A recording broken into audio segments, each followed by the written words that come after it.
When you think of someone to hire for a construction or woodworking job for you, you usually think of a man. But did you know that in the construction industry, 9.1% of them are women? And in the woodworking industry, 14.4% are women as well. I am proud to say that I am part of both percents.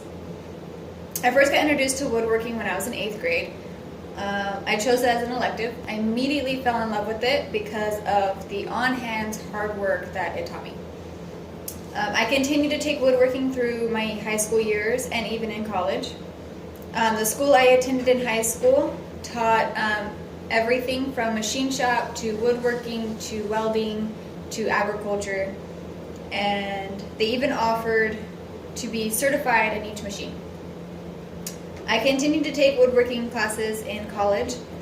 By then I had already learned everything that I needed to know, and so my woodworking teacher allowed me to skip the schedule that the rest of the class was doing and pretty much make whatever I wanted as long as I showed him the blueprints first and walked him through my process to make sure he knew that I knew what I was doing. Over the summer break, my dad and my brother and I built a 2-story shed in the backyard. Due to my woodworking experience, they had me be the foreman, so I led the whole building part of it. So my dad and my brother were pretty much just hands on deck.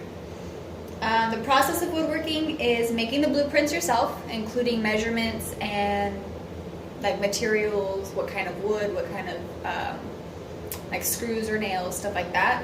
Or you can just look for blueprints online of projects that you want to make. Then you will pick what wood you want to use. There are different kinds. There is walnut, there's pine, there's oak, there's cedar, and there's a lot more.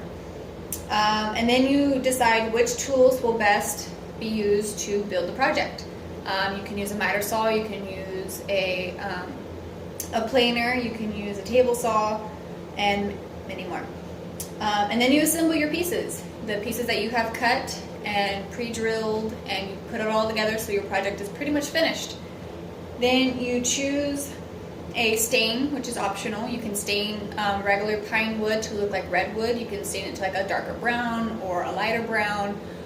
Some people don't use stain at all. Some people just skip that step and go straight to the finish, and you can either paint the wood, which I don't do because I love wood, or you can do a high gloss or a low gloss, or you can use oils.